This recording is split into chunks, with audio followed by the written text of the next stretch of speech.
The presentation is entitled Migration and Political Resocialization, the Impact of Political Environment Change on Political Orientations Among Puerto Rican Returned Migrants. So I talk about people who have, were born and raised in Puerto Rico, migrated to the United States for a period of time, at minimum 6 months, lived here for X number of years, from 6 months on to 30 years, and then returned to Puerto Rico at some point during their lives. And the paper is based on survey data that I collected in a municipality in Puerto Rico, Aguadilla, back in 1997, among a group of people who are both migrants as well as people who have never migrated. So these are some of the results from that research. And the questions that I begin posing, and hopefully to be answered through this paper, which, by the way, is forthcoming in the next issue of our journal, the Journal of the Center for Puerto Rican Studies, spring 2001, it's volume number 23, number 1. So whatever I do not discuss here, and I'm going to spare you the bulk of the theory behind this paper. I want to concentrate mostly on the empirical findings, and I'll make allusions to the theory, certainly in the conclusion and in the discussion. So, how does living in the United States affect the politics of Puerto Rican migrants? Do their opinions about the politics in Puerto Rico change after residing in the United States for a period of time? Are they more or less interested in politics? Do they feel more trusting or cynical about the government? How does their opinion on the status of Puerto Rico change, if at all, after experiencing life in the United States? Are they more inclined to favor statehood after experiencing what it is to reside in a state of the American Union? Or are they more likely to support independence or Commonwealth? For a group of Puerto Ricans born in the island and who spent a number of years in the United States, in fact, the longer they lived in the United States, the greater their support for statehood for Puerto Rico once they return to the island.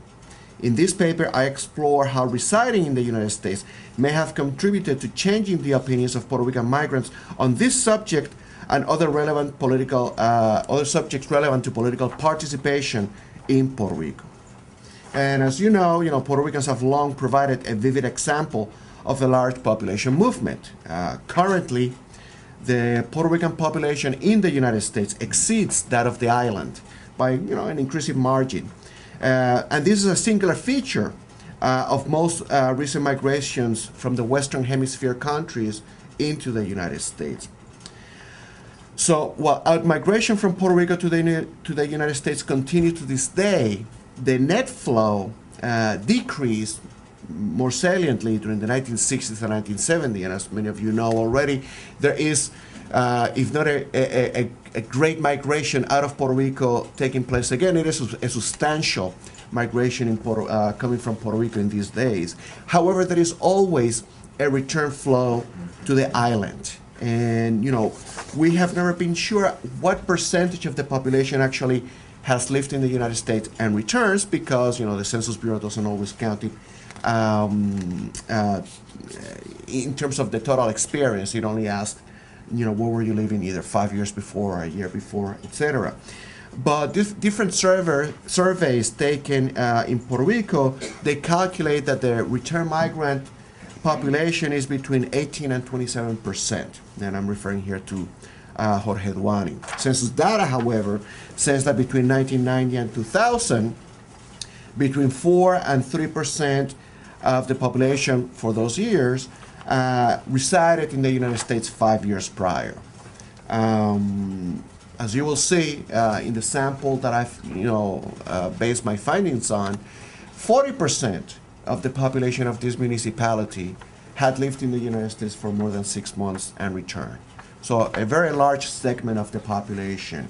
And I am confident that this number is correct. And first of all, the sample was a systematic sample. It was not it was a random sample of the population chosen systematically. And I've also consulted with other data that also shows that, for instance, the World Value Survey conducted the year prior also found that about 40%, close to 40% of their sample had also resided in the United States for a period of time. Now, for the purposes of resocialization and socialization, I will say that in the process of migrating between countries, migrants make adjustments in varying degrees as they become incorporated in their receiving societies. One such adjustment to the receiving society involves political socialization.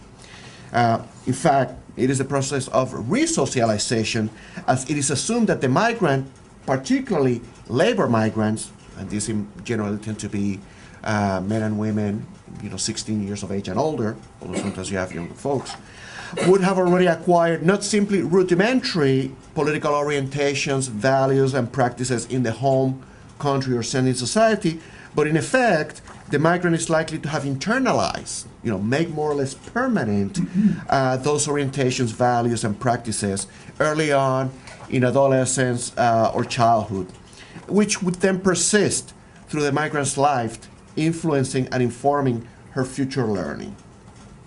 Thus, on entering a new political system, migrants make assessments on the new environment on the basis of what they already know about the world of politics and the orientations toward the world they already have.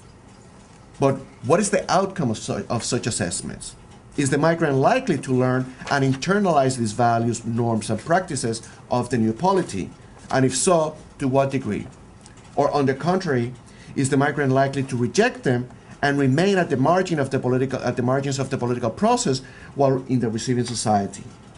Do the changes in migrant political orientations persist as they travel between polities? Or are changes in orientation simply the result of changes in political environment with no lasting effects on core orientations of migrants? So this paper examines political socialization and political environment and the impact they have on political orientations of Puerto Rican migrants. And I look at how the change in political environment given by migrating between one polity and another one changes the political orientation of individuals. I further examine what lasting effect may exposure to a different political system given by migration have on orientations of political actors. Do they simply adapt to new environments a migration may take them to, or do migrants actually internalize the new environment's norms, values, and orientations? Furthermore, if migrants internalize such norms and orientations from abroad, are these then deployed as migrants return to the sending polity? Based on findings from survey data on political orientations of returned migrants to Puerto Rico, I find that migrants do become politically resocialized while living in the receiving society, so namely in the case of Puerto Rican migrants while living in the United States. The resocialization takes this form. These migrants may be desocialized while they reside in the receiving society. That is, their political orientations while living abroad may change from those exhibited in the society of origin. Moreover, their political desocialization appears to have lingering impact on migrant political orientations, even if this impact is not permanent and does not seem to suffuse the political system of the society of origin. Now, the relevance of the study of political orientations resides in the robust and consistent impact that these have on political participation.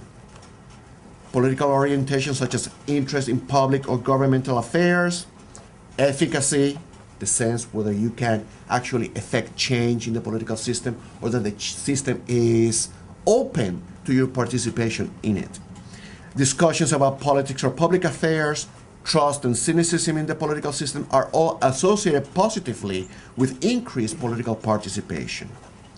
These political orientations are conceptualized as mediating the impact that socioeconomic variables on the one hand and membership in voluntary organizations on the other have on political activity, as higher educational attainment increases knowledge, interest, and efficacy, and associational membership imbues members with political relevant skills that also strengthen efficacy and become site for dissemination of knowledge about the political world.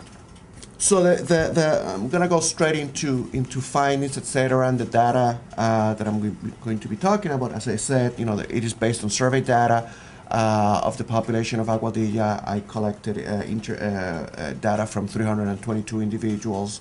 40% of them are migrants, 60% are not, at 18 years of age and older. And I specifically asked them about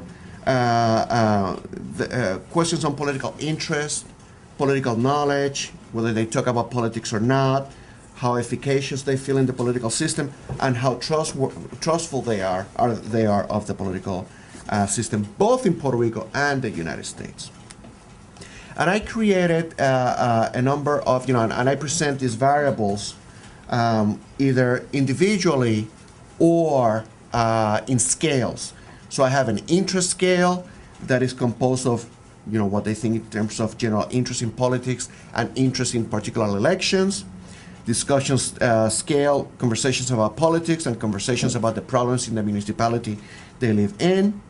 A knowledge and information scale based on do they know the name of the governor of Puerto Rico, the mayor of Aguadilla, the resident commissioner in Washington, as well as the senators and representatives of Aguadilla in the Commonwealth legislature. An efficacy scale that talks about the perceptions of ability to influence the local government and the perception of the political system's responsiveness to that participation. And a trust scale, whether they trust the municipality's government to do what's right and trust in the government in Puerto Rico to do what is right for the population. So these are the dependent variables throughout the study. And I want to see how migration measured by whether somebody lived in the United States for more than 6 months or not impacted those political orientations, right? But I also want to look at other aspects, other definitions, or other measures of migration. One given by the length of time a migrant lived in the United States, and also by the length of time a migrant has resided in Puerto Rico once they return to the island, right? So these are all three different variables, independent variables that I will use to establish the impact of migration on political orientations. And what we can see here on table 1, and I am going to ask you to, first of all, concentrate on these two tables to begin with. And what you can say is that there is hardly any difference in these items, right? Migrants do not distinguish themselves from all respondents, including non-migrants, at all in Aguadilla in terms of whether they talk politics, talked about political problems, whether they had interest in politics or in the political campaigns, etc. In this sense, migrants are not any different, at all, or even statistically, from non-migrants when it comes to these political orientations. However, these same migrants here, look at how their orientations change while they lived in the United States. These orientations are certainly much lower while they lived in the United States than when they were in Puerto Rico. So they were much less interested in discussing politics in the United States, or discussing local problems, or being interested in politics or political campaigns, have been less efficacy, etc., while living in the United States. And these differences are certainly statistically significant. Hello, you're saying the same people? The same migrants that appear here in Puerto Rico are the same migrants, and these are their attitudes and orientations while they lived in the United States. Okay? So, no difference from other Puerto Ricans, significant differences among themselves depending on whether they lived in Puerto Rico or in the United States. Now, that is one way of looking at it, in terms of proportions. This is also another measure. These are correlation coefficients. And we can see, similarly, that being a migrant really has no impact on these orientation scales, right? And actually, living in the United States, with the exception of political knowledge, has no impact on political orientation. So these Puerto Ricans really have very little difference from non-migrant Puerto Ricans, or at least in this municipality, right? With the exception of knowledge. which you can attribute to the fact that if you've been out of the country for 30 years, you may not know who the current mayor may be. And what you can see here, however, is that those same people who didn't have as much knowledge, given the length of time they lived in the United States, the longer they lived in Puerto Rico, once they return, the greater their knowledge. So that in the end, there is really no difference in terms of migrants and non-migrants in terms of their knowledge of who their representatives are, right? In general, migration seems to have little impact, right, on their orientations in Puerto Rico. However, those same migrants in the United States seem to show something very interesting. The longer they lived in the United States, the greater there was an increase in whether they engaged in political discussion, or whether were they interested in politics, or whether they were interested in political campaigns, or whether they were able to identify the mayor of the town. Ellen? Should we interpret that those variables are the opposite variables of the scale?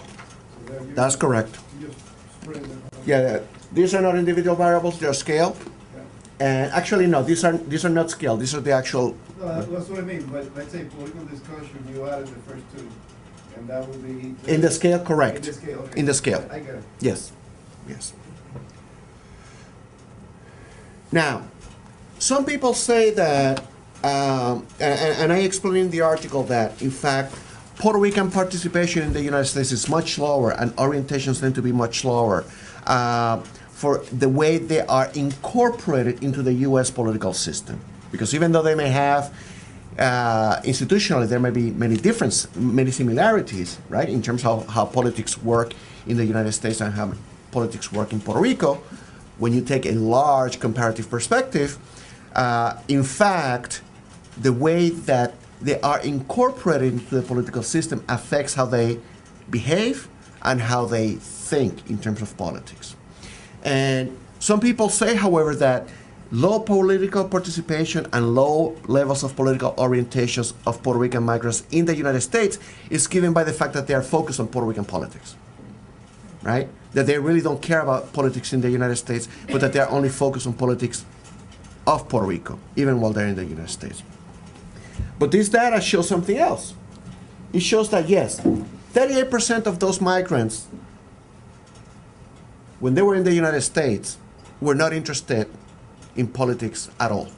However, 62% were interested in politics. Some, not very much, but some were, somewhat interested, and 10% were very interested, right? Now, for those who were interested in politics while they were in the United States, these three categories, 18% were only interested in politics of Puerto Rico.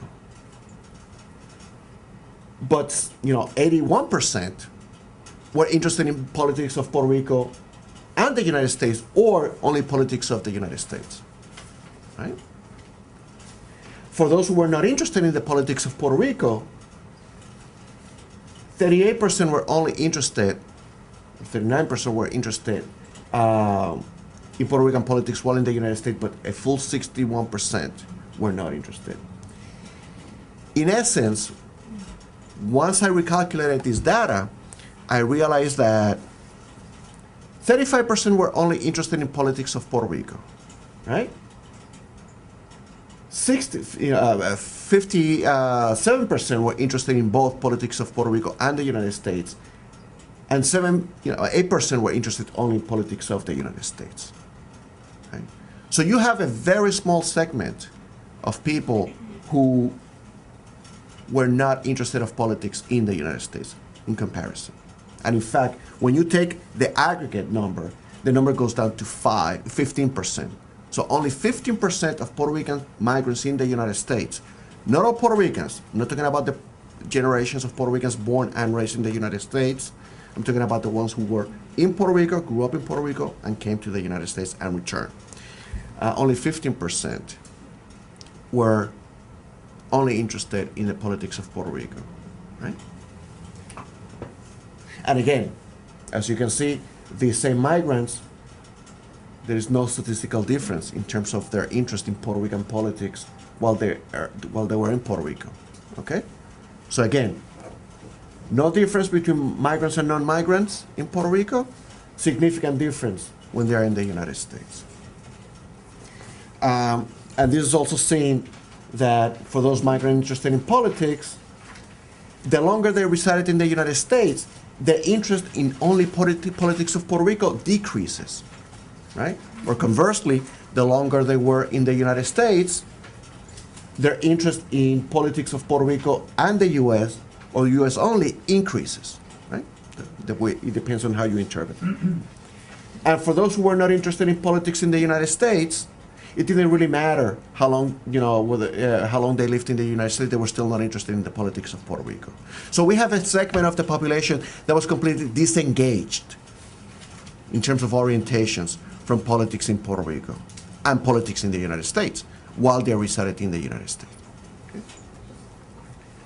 I'm going to skip this in the interest of time. I'm going to skip this chart and go straight to these regression findings, and I'll explain them to you. I know that many people get scared when it comes to these numbers, but I'll interpret those for you. Again, the dependent variable, the variable of interest, is political interest, political discussion, and as you'll see in another three equations, I will be talking about trust, knowledge, and efficacy. So what we see here, again, once I control for all of these variables, right? And you see that I have here three models. Model 1 excludes these variables here, right? It only talks about migrants as a dichotomous variable. You're either a migrant or you're not. There is no statistical significance in terms of the impact of this variable on political interest, right? However, when we go for the other measure of migration, the number of years you lived in the United States, we see that the longer you lived in the United States, the lower the level of political interest in politics in Puerto Rico. This is in Puerto Rico, right? However, because we're talking about the level of the experience that migrants lived in the United States, you cannot just subsum it to the length of time. You also need to talk about how they interacted in the political system. What I do is I created this interaction term that multiplies the number of years that they lived in the United States with their interest of politics in the United States or interest in political campaigns. And so what we can see here is that even though the longer a migrant lived in the United States, the lower their level of political interest, if they were interested in politics in the United States, the greater their attention or the greater the impact that had once you return to the island in terms of interest of politics in Puerto Rico. Moreover, once you return to Puerto Rico, the longer you lived in Puerto Rico once you return, the greater the interest. So, if you lived in the United States for a long time and your interest in politics decreased, pretty much disappeared, right, for a good number of people, once you return to the island, the greater it becomes. So that then when you dichotomize the population between migrants and non-migrants, you don't see a difference between them. Okay. Something very similar happens when it comes to the other, and I'm going to skip discussion for a second, when it comes to knowledge. So, no impact in terms of the dichotomous variable, whether you're a migrant. Low political knowledge, the longer you lived in the United States, the greater political knowledge you acquire the longer you lived in Puerto Rico on return, to the point where there is no difference between migrants and non-migrants. Similarly, in terms of efficacy, no impact of the dichotomous variable. Lower efficacy the longer you lived in the United States, greater efficacy the longer you lived in Puerto Rico, no impact ultimately, right? No, don't hibernate, don't hibernate. Oh. I'm having technical difficulties here. Well, if anything, I'm going to ask you to refer to the tables while this computer turns back on.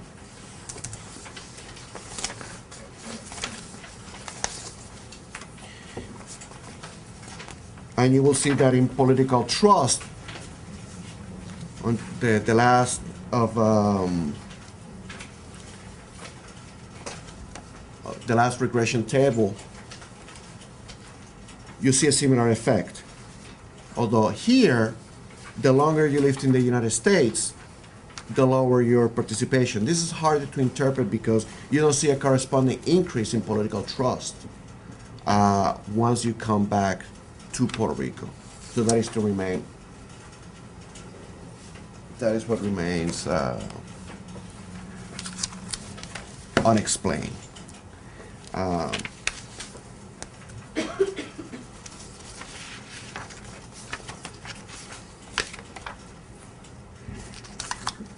In terms of the other orientations, and one that most people have when it comes to Puerto Rican politics and attitudes and orientations, is the status question. And I am going to refer you to table number 8. I'm sorry, table number 7, where it shows that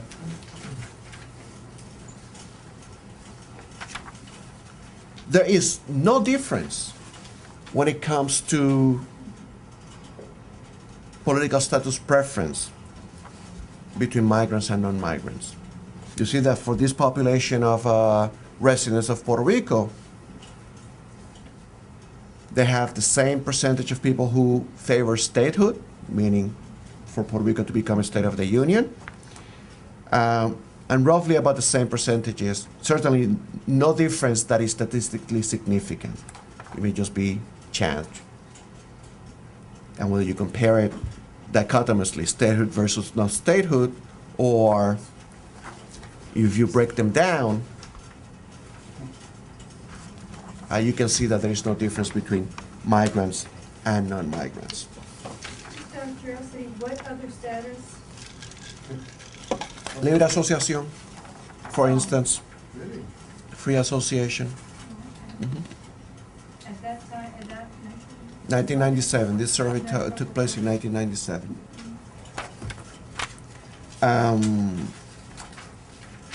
So moving towards page 8, I want to see more precisely what impact the other measures of migration may have on 4 variables.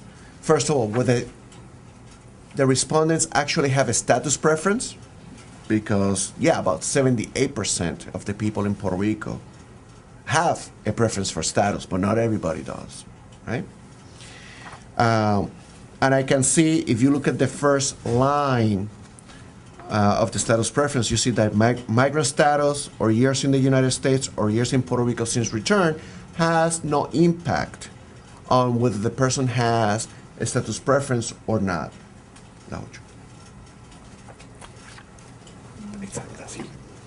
So we see this line here.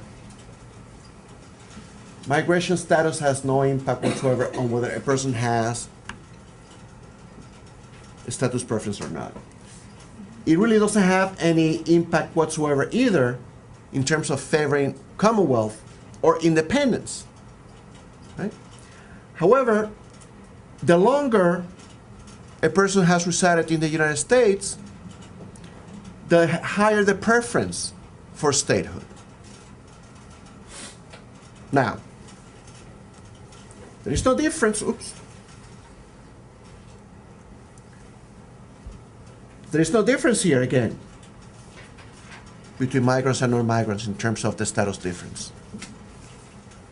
But in the correlation coefficients, we see that the longer somebody has lived in the United States, the greater the propensity to favor statehood.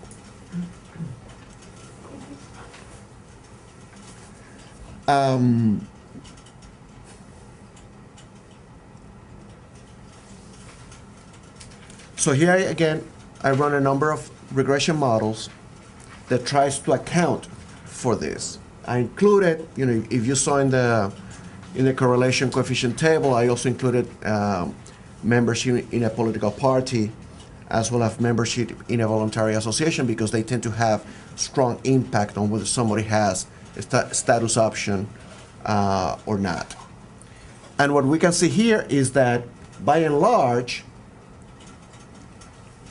migration has no impact on having a status preference, whether it is dichotomously the years of they lived in the U.S., the years they lived in Puerto Rico since return, and even when I include these other two strong predictors of having a status preference. These migration variables have no impact whatsoever. And I ran these regressions for all the status options. Pro-Commonwealth, pro-independence. And again, the only one that seemed to have an impact on is on statehood. So the longer a migrant lived in the United States, the more likely it is to choose statehood as an option, right?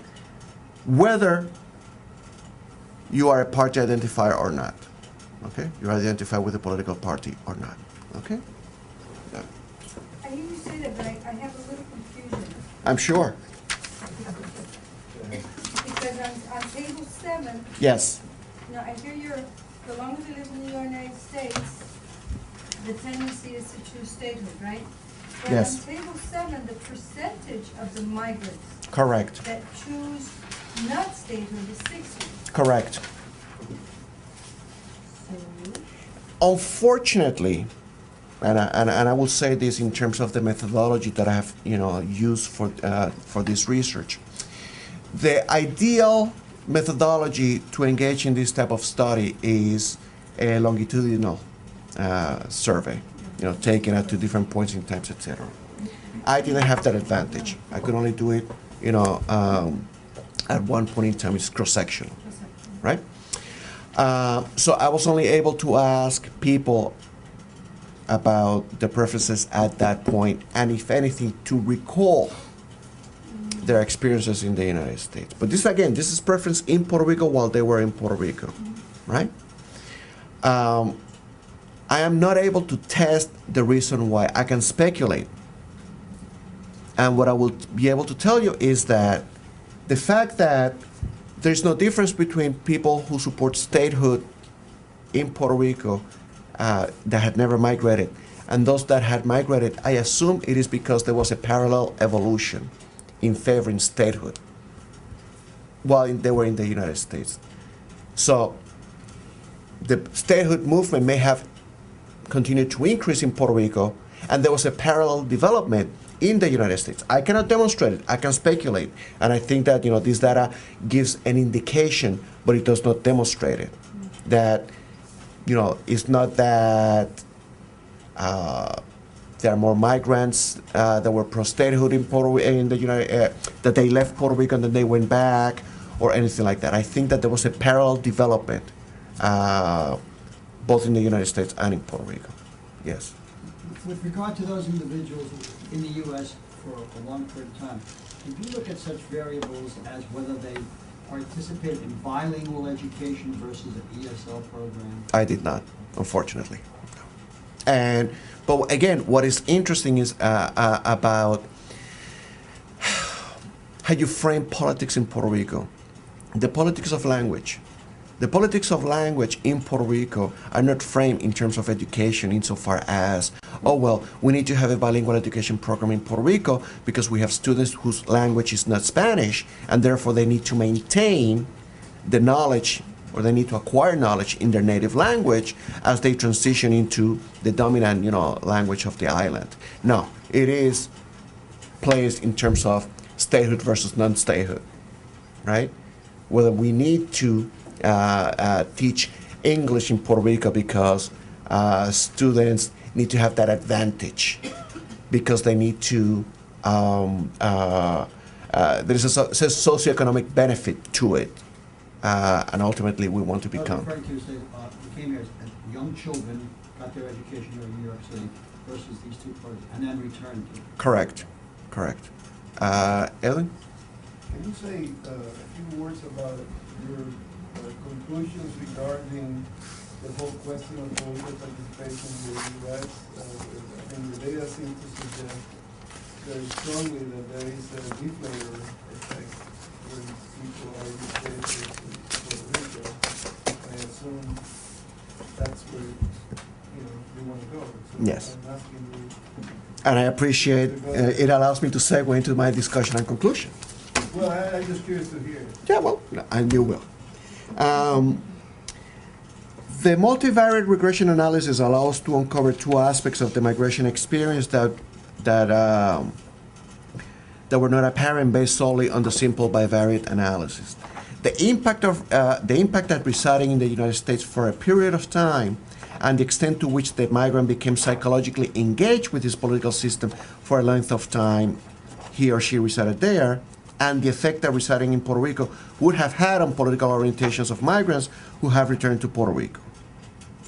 By and large, residence in the United States has had a depressing effect on migrants' political orientations on their return to Puerto Rico. These depressing effects of sojourning in the United States have been mediated and moderated by the positive impact that engagement in some areas of the political system of the United States has increased over time the longer the migrant resided there. Moreover, political orientations in Puerto Rico have been positively affected. Also, residing in Puerto Rico for a longer period of time results in increases in the level of psychopolitical engagement in the political system in Puerto Rico, to the point where it largely neutralizes the diminishing effect that the length of residence in the United States may have had on those orientations while sojourning. This neutralizing effect largely makes the political orientations of returned migrants indistinguishable from those people who have not migrated. So that is one point.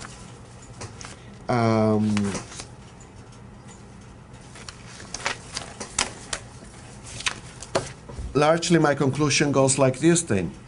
Change in political environments given by migration resulted in marked changes in the political orientations of this group of Puerto Rican migrants. Puerto Ricans who migrated to the United States exhibited a political orientation profile characterized by low levels of psychopolitical engagement abroad. This low level of political engagement is evident when comparing the political orientations of returned migrants in Puerto Rico and in the United States. These migrants were interested in or exhibited efficacy or trust at rates that were much lower in the United States than they were when those same migrants were in Aguadilla. These findings would suggest a depoliticization of Puerto Rican migrants as they arrived in the United States.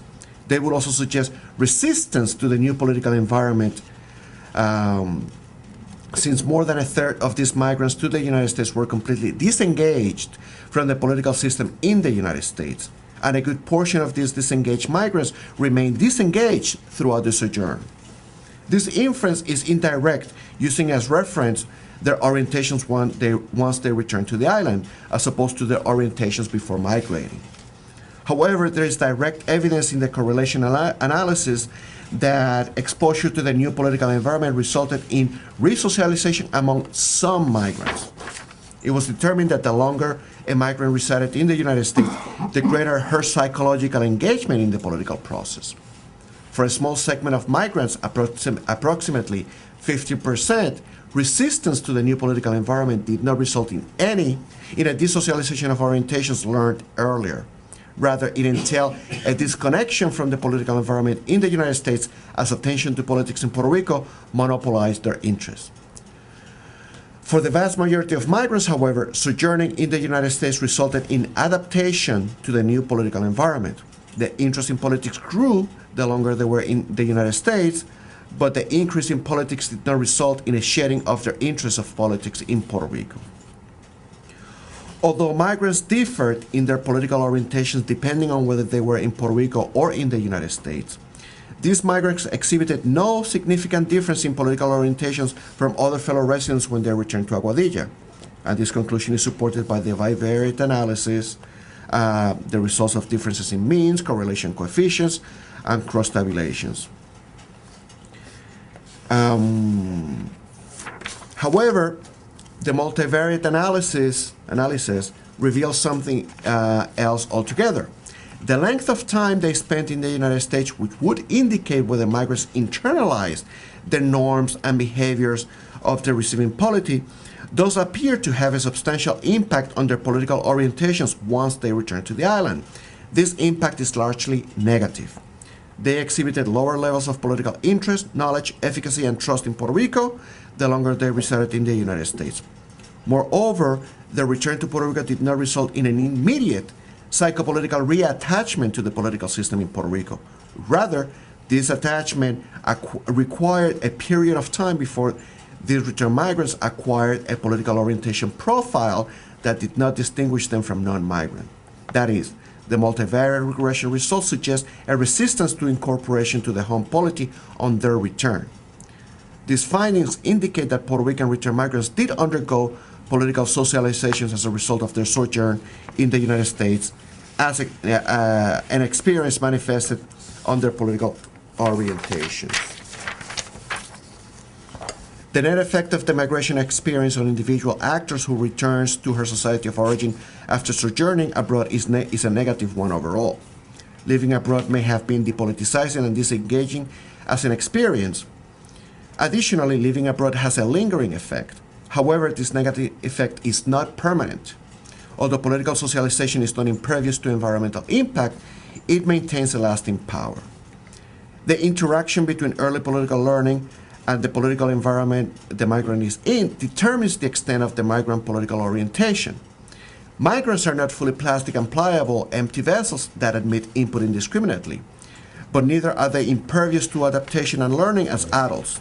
The fact that there is a lingering effect of migration on orientations indicates further that migrants have internalized the experience of lower psychopolitical engagement while abroad to exhibit it upon their return. Results vary according to the length of their sojourn. These Puerto Rican migrants seem to have learned a different pattern of political orientations while abroad, yet they have accommodated themselves to existing circumstances, whether abroad or in the society of origin. However, as the impact of the migration does not seem to be permanent, it is not expected that the migration will affect political behavior mediated through political orientations. And to some extent, in another work, not this one presently, I have shown how, in fact, for several measures of political participation, voting, contacting elected officials, participating in protest demonstrations, etc., migration status has no impact whatsoever on political behavior, even when you take into account years lived in the United States or years lived in Puerto Rico since return. Luis. You may have answered it in the last sentence. The study is about interest, knowledge, efficacy, trust, but not specifically voting participation. That is correct. It is not about behavior. It is about this paper is not about political behavior. It's about political attitudes and orientations. Right. And so the question, and it's also not including Puerto Rican migrants who migrated to the U.S. and stayed there, who were from Aguadilla, to see what their socialization or resocialization. It does not. It does not. You know, those studies might be different and instructive, meaning those who stayed, whether or not eventually they became engaged and changed their attitude towards the status question, right, or continued to be disengaged. Right. And so I guess my question is, when you use the words affiliation, participation, or you use the word practice, engagement, and attachment, whether there should be a caveat to those because the actual voting or actually belonging to a club, an active member of a club, are a level of practice that is not covered here. And so, does that give you any pause in terms of your conclusions? No. And I'll tell you why. Firstly, again, I'll reiterate the fact that the best methodology to engage in this type of study would be a longitudinal study, where you study the same person at two different points in time, even if that requires interviewing that person, say in Puerto Rico and in the United States. That would have been the best. I didn't have that opportunity. The opportunity that I had was to interview people at one point in time and then ask them to recall their experiences from the past. And that you start engaging in and you open yourself to error. Recall error, other biases, etc., that will affect the results, certainly. And I do recognize that in the paper. There are significant studies that talk about Puerto Ricans born and raised in the island and their political participation and their political orientations in the United States. And they are definitely lower than they are. You know, when you compare Puerto Ricans in the United States with Puerto Ricans on the island, the mismatch is tremendous. Not just in terms of voting, which is really significant, but in terms of other forms of participation as well. And, you know, you can make distinctions between Puerto Rico born and raised Puerto Ricans versus U.S. born and raised Puerto Ricans, right? But by and large, the group is pretty homogeneous, right? And secondly, in another research paper, which hopefully will be coming out soon as well, I do examine the impact on practice, including membership in political and non-political associations, alongside with whether they were migrants or not, and definitely belonging to a political club or belonging to a softball league or belonging to the Rotary or the Lions definitely has an impact in terms of increasing political participation, turning out to vote, signing petitions, contacting elected officials. There's no question about it. But migration itself does not. Any other questions? Yes. Carlos, if I follow your argument correctly, what you're saying is that Puerto Ricans get socialized politically in Puerto Rico, right? And they move from one political space to another in the U.S. And in the U.S., the system really doesn't encourage participation. They come back to Puerto Rico, does not encourage their participation. okay. And when they come back to Puerto Rico, they engage once again. Correct. Now, my question to you, knowing how you feel about transnationalism, isn't that a form of political transnationalism, Carlos?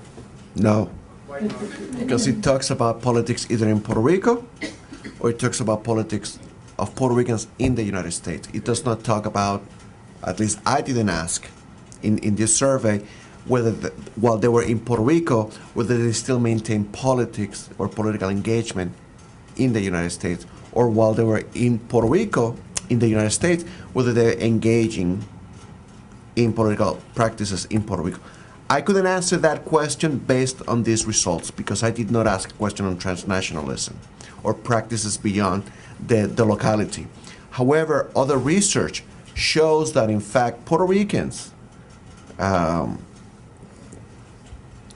do not engage, the vast majority of Puerto Ricans do not engage in transnational politics.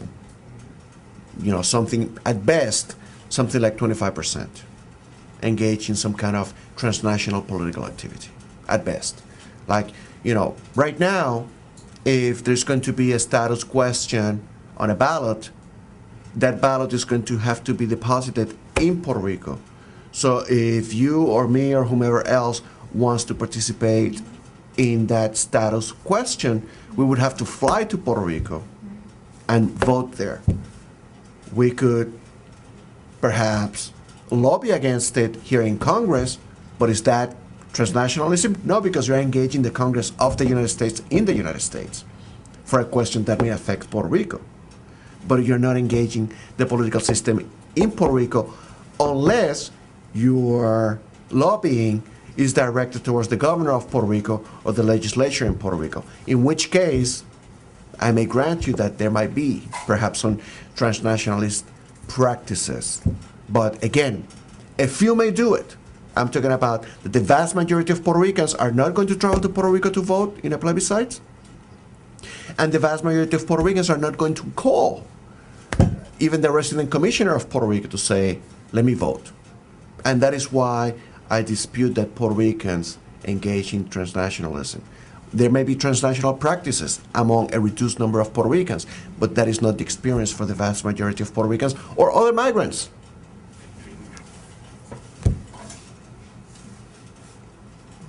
I want to say something about transnationalism, but that's not the topic today. Well, you know, well, we can talk about it. It is about migration. Well, I mean, I think the first wave of migrants is like Puerto Ricans are very active in national politics in San Antonio. Puerto Rican political people came in the early stages of the mass migration to mobilize political vote, and that's a very distinct way of transnationalism. Right. And actually it worked for many campaigns.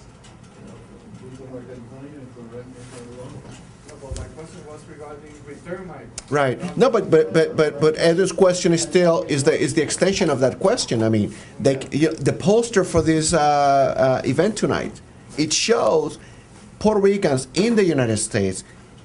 I don't know if they were coming from Puerto Rico to mobilize Puerto Ricans in the United States, but they were making allusions to politics in Puerto Rico. Halda arriba, con Wagner, right? So they were using political slogans that resonated in Puerto Rico, in the United States. But my point is that the percentage of Puerto Ricans who voted in that election for or against Wagner was probably much smaller than it was had those elections taken place in Puerto Rico. The vast majority of Puerto Ricans who could participate did not participate.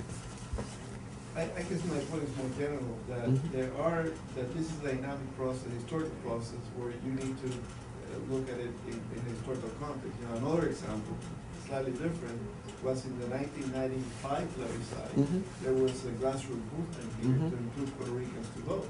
As a matter of fact, in that instance, Congress included voting participation of Puerto Ricans in the United States.